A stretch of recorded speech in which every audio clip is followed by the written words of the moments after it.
So what's the difference between the two Jeep Wranglers you see sitting here in the garage?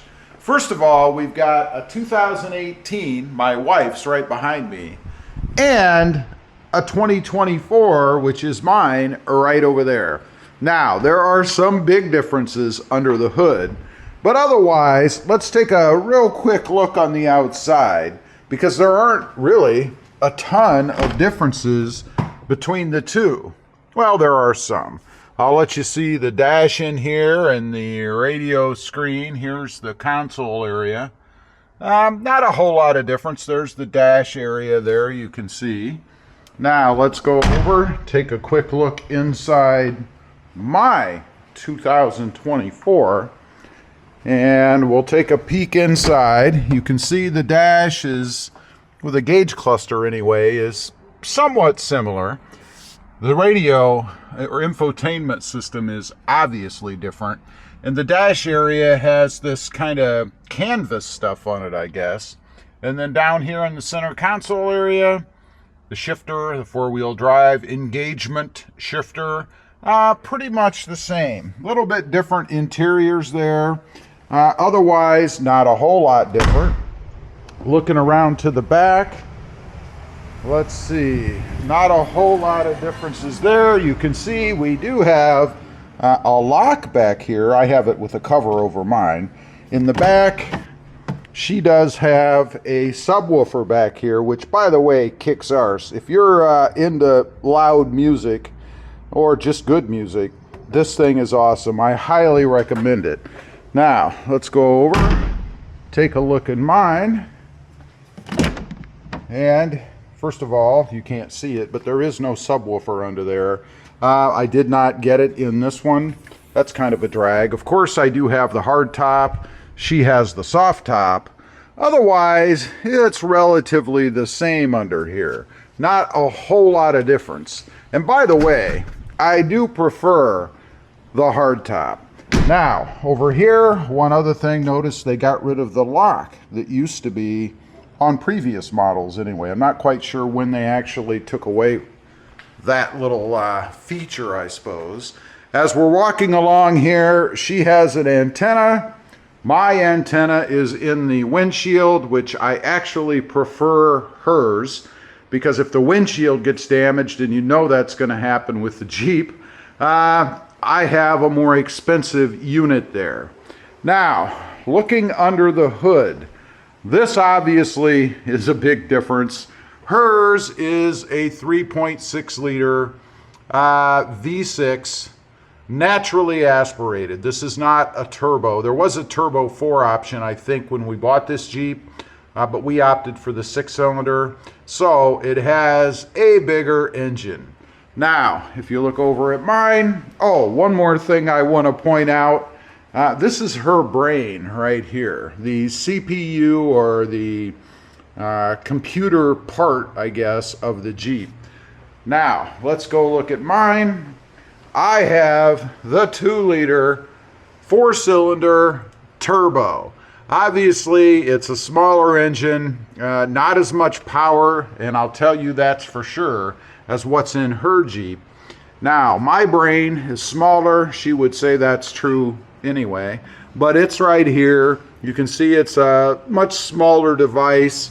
I think that's just progress. I'm not going to say it's less capable or effective. It's just more modern. I mean, it's 6 years different, right? Now, power-wise, let's talk about that without getting into specs and all that, because frankly, specs don't really matter much. It's what, to me anyway, it's what the Jeep actually feels like, right? Now, mine is no slouch, which is why I bought it. When I did my test drive, I was pretty impressed with it. It's quick off the line. It seems to have good power when you want to accelerate at speed. For instance, if you're on the freeway and you're doing 65 and you need to nail it to get around somebody or whatever, it still jumps up and goes. However, it is not as quick as what hers is back here. This engine, the V6 3.6 liter, goes. And I notice that every time I go between the two Jeeps, this one feels like it'll pop a wheelie. This one feels like it would like to pop a wheelie, but knows it can't. It's just much quicker. When you go to accelerate, both from a stop and if you're in motion, the same kind of thing. When you're going down the freeway and you want to get on it, it really does jump up. Is it a big enough difference to, regret going with the 2-liter? Not for me, not really. I really don't notice when I'm driving mine around independent of hers that there's any real issue with it at all. It's still fun to drive, and I'm talking about the 2024 because they did power it well enough to make it fun to drive still. Fuel economy wise, of course, hers with the bigger honking 3.6 liter V6 gets worse fuel economy. And she also has a lift on this. I believe it's a 3-inch lift. I don't know if you guys can tell, probably by the distance from the tire up. You can see there is definitely a difference. And she has a little bit bigger tires, I believe. Mine are a 265/70 R17, and hers, let's see, where's the number? Right there. Hers are a 285/70 R17. So they're a little bit bigger, a little bit taller. I wouldn't say it's a huge difference. You guys can take a look for yourselves right there. But it definitely is a difference, and that just adds to the aggressive look or the stance of her Jeep. Now, a couple of things that we chose to do differently.